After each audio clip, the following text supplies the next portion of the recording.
तो class start किया जाए। तो आज हम लोग क्या पढ़ेंगे? त्रिकोणमिति। ठीक है, तो त्रिकोणमिति की आज ये बेसिक क्लास रहेगी केवल और केवल। इसमें हम लोग कोई प्रश्न नहीं पढ़ेंगे, केवल और केवल बेसिक ही सीखेंगे। तो सबसे पहले त्रिकोणमिति का अर्थ क्या होता है, किसको किसको मालूम है किसी को मालूम? देखिएगा, त्रिकोणमिति में दो शब्द छिपे हुए हैं। एक तो है आपका त्रिकोण। त्रिकोण का मतलब होता है तीन कोण। कितने? त्रिकोण मतलब होता है तीन कोण। और आगे है मिति। आगे क्या है? आगे है मिति। और मिति का मतलब होता है मापन। मिति का मतलब क्या होता है? मापन। यानी कि तीनों कोणों का जो मापन होगा वही क्या कहलाएगा? वही कहलाएगा त्रिकोणमिति। वही क्या कहलाएगा? त्रिकोणमिति। तो हम लोग त्रिकोणमिति में मुख्य रूप से तीन कोणों की माप या तीन कोणों की भुजाओं की माप हम लोग यहाँ पे मुख्य रूप से सीखेंगे। ठीक है, यहाँ पे शब्दों में केवल आ रहा है त्रिकोणमिति आ रहा है, लेकिन यहाँ पे हम लोग तीन कोण और साथ में तीन भुजाओं की माप मुख्य रूप से सीखेंगे। ठीक है, और तीन कोण या तीन भुजाएं होती किसमें है? तो ये होती है त्रिभुज में। किसमें होती है? त्रिभुज में। अब त्रिभुज तो कई प्रकार के होते हैं, है कि नहीं? लेकिन यहाँ पे मुख्य रूप से हम सब कौन सा पढ़ेंगे? केवल और केवल पढ़ेंगे समकोण त्रिभुज। कौन सा त्रिभुज पढ़ेंगे इसमें? समकोण त्रिभुज के बारे में पढ़ेंगे। तो समकोण त्रिभुज होता क्या है किसी को मालूम? है किसी को मालूम? अगर नहीं मालूम है तो हम आपको बताते हैं। ठीक है ना। तो समकोण त्रिभुज होता क्या है, इसकी आप लोग परिभाषा लिखिएगा। वह त्रिभुज, नोट कर लीजिए आप लोग परिभाषा इसकी। वह त्रिभुज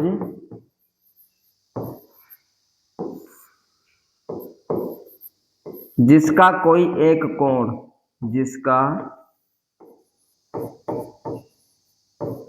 कोई एक कोण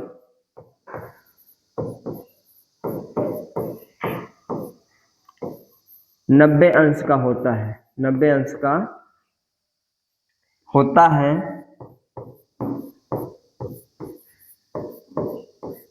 समकोण त्रिभुज कहलाता है। क्या कहलाता है? समकोण त्रिभुज कहलाता है।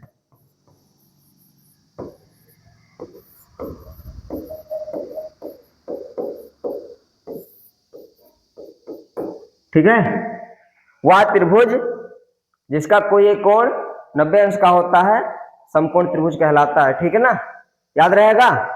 यानी कि सब त्रिभुज को नहीं कहेंगे, केवल और केवल उसमें एक कोण कितने अंश का हो जाए?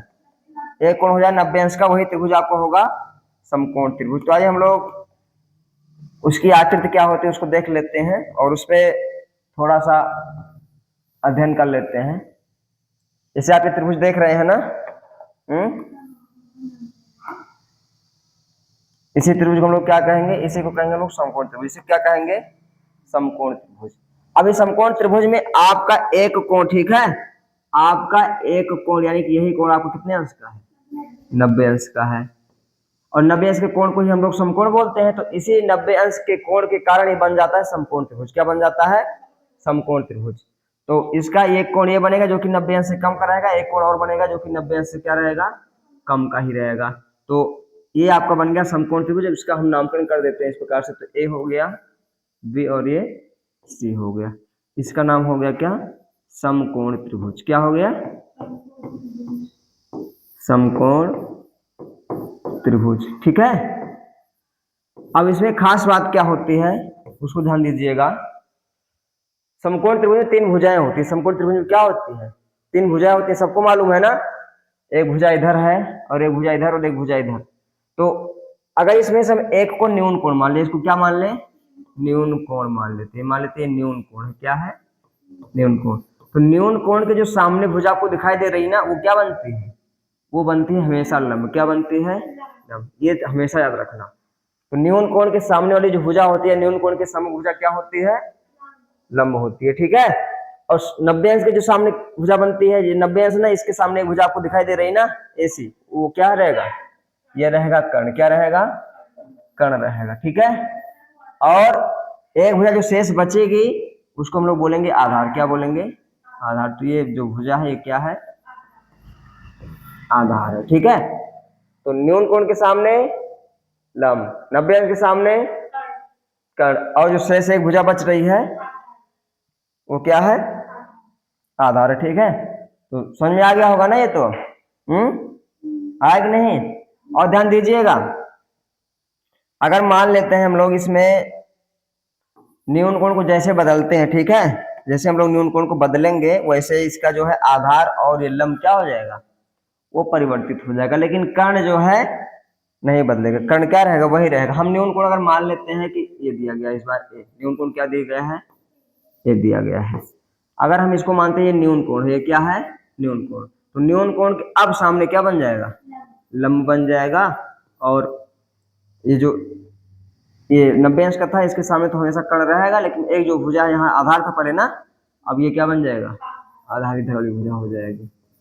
तो जैसे ही न्यून कोण चेंज होगा तैसे ही इसका आधार और लंब क्या हो जाएगा, परिवर्तन हो जाएगा। तो शायद ये समझ में आ गया होगा, है कि नहीं, जान गए ना। अगर मान लेते हैं आपके सामने दूसरा इसी प्रकार से त्रिभुज रखें, ठीक है, ये मान लेते हैं दूसरा त्रिभुज हो गया। और इसमें अगर आपसे पूछते हैं हम कि इसमें न्यून कोण क्या है, या फिर न्यून कोण हम बताएंगे और आप इसमें तीनों भुजाओं का नाम देंगे, ठीक है। चलो, ये हो गया हमारे न्यून कोण, क्या हो गया, न्यून कोण हो गया। और ये 90 अंश तो कंफर्म ही है, ये 90 अंश है। इससे तीनों भुजाएं कौन कौन बता सकते हो ना, ये भुजा क्या होगी, क्योंकि 90 अंश के सामने है तो क्या हो जाएगा, ये कर्ण हो जाएगा। और न्यून कोण के सामने बीसी क्या हो जाएगा, लंब हो जाएगा। और ये जो एक भुजा बचेगी वो क्या हो जाएगी, आधार हो जाएगी। तो एक ही इसमें है कि न्यून कोण के आधार पे, ठीक है, न्यून कोण के आधार पर क्या क्या, लंब और आधार इसका क्या होता रहता है, परिवर्तित होता रहता है। लेकिन कर्ण जो है परिवर्तित नहीं होता है, कर्ण परिवर्तित नहीं होता है, ठीक है। तो आइए हम लोग लंब, आधार और कर्ण में क्या संबंध होता है उसको हम लोग देख लेते हैं, ठीक है। इसको हम लोग बोलते हैं पाइथागोरस प्रमेय, क्या बोलते हैं, पाइथागोरस प्रमेय। या इस लोग इसको ऐसे भी लिख सकते हैं कि लंब, कर्ण और आधार में संबंध, और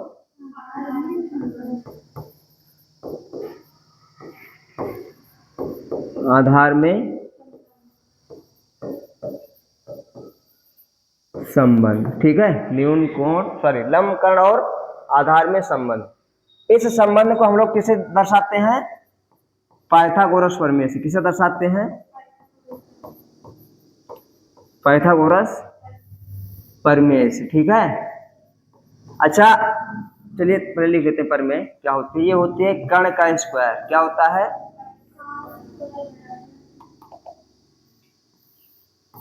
कर्ण का स्क्वायर बराबर, चलो आधार स्क्वायर लिख लो और प्लस लंब स्क्वायर, ठीक है। एक चीज ध्यान दीजिएगा, हम लंब स्क्वायर पहले भी लिख सकते हैं और आधार स्क्वायर बाद में भी लिख सकते हैं ना। मतलब चाहे आधार को इधर लिख दो चाहे इसको इधर लिख दो, उसको कोई प्रॉब्लम नहीं होगा, क्योंकि जोड़ है तो जोड़ चाहे पहले 4 में चाहे 3 जोड़ो, चाहे 3 में 4 जोड़ो, साथ ही आएगा हमेशा आंसर ना। तो ये चीज यहाँ पर भी है कि अगर आधार स्क्वायर है, लंब स्क्वायर है, तो आप इसको चाहे इधर चाहे इधर, ठीक है। यही क्या होता है, यही होता है आपका पाइथागोरस प्रमेय। अच्छा, इस प्रमेय का नाम पाइथागोरस प्रमेय क्यों पड़ा हुआ है, क्योंकि पाइथागोरस नाम के एक वैज्ञानिक थे, पाइथागोरस नाम के एक वैज्ञानिक थे जिन्होंने इस प्रमेय का क्या किया, हाँ, रचना बोल दे या इस प्रमेय को उसने सिद्ध करके बताया, ठीक है। तो ये चीज होता है, इसलिए इसका नाम होता है पाइथागोरस प्रमेय। अच्छा, इस पाइथागोरस प्रमेय को हम लोग 2-3 प्रकार से लिख सकते हैं। मान लेते हैं एक तो इसका मेन यही होता है कि कर्ण का स्क्वायर बराबर आधार स्क्वायर प्लस लंब स्क्वायर। लेकिन अगर मान लेते हैं, अगर हम इसको परिवर्तित करके लिखें और हमको ज्ञात करना हो आधार स्क्वायर, क्या ज्ञात करना हो, आधार स्क्वायर डायरेक्ट अगर हमको निकालना होगा, तो हम लोग कर्ण के वर्ग में से, यानी कि कर्ण का जो ये वर्ग है इसमें से क्या घटा दें, लंब का वर्ग क्या कर दें, घटा दें, ठीक है। तो निकल जाएगा आधार का वर्ग। और अगर हम लोग इसी को चाहें तो तीसरे प्रकार से क्या, लंब का अगर वर्ग ज्ञात करना चाहें, लंब का स्क्वायर, ठीक है, तो इसी कर्ण में से, कर्ण के वर्ग में से निकाल देंगे क्या, आधार का वर्ग। क्या निकाल देंगे, आधार का वर्ग। ध्यान दीजिएगा कि समकोण त्रिभुज में कर्ण जो होती है सबसे बड़ी भुजा होती है। कर्ण क्या होती है, सबसे बड़ी भुजा होती है, ठीक है ना। कर्ण क्या होती है, सबसे बड़ी भुजा होती है। अगर कर्ण का वर्ग निकालना होगा तो जो शेष 2 भुजाएं हैं आधार और लंब, उसके वर्गों का योग किया जाएगा। और अगर आपको आधा स्क्वायर निकालना होगा तो कर्ण के वर्ग में से लंब निकालना होगा, और लंब स्क्वायर निकालना होगा तो कर्ण के वर्ग में से आधा स्क्वायर निकालना होगा। तो कर्ण ज्ञात करने के लिए दोनों का योग किया जाएगा, और शेष दो भुजाओं को अगर ज्ञात किया जाएगा तो कर्ण के वर्ग में से अगले वाली भुजा का वर्ग घटा दिया जाएगा। ठीक है, क्यों ऐसा क्यों होता है? ऐसा इसलिए कि कर्ण जो है सबसे बड़ी भुजा होती है। किसमें होती है? समकोण त्रिभुज में। समकोण त्रिभुज में सबसे बड़ी भुजा होती है कर्ण। ठीक है, और कर्ण क्या कभी बदलता है? कर्ण कभी परिवर्तित नहीं होता है। बदलते कौन है? लंब और आधार। वो भी किसके अकॉर्डिंग?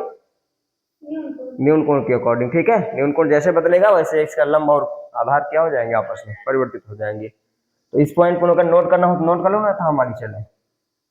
नोट करोगे? कर लीजिए।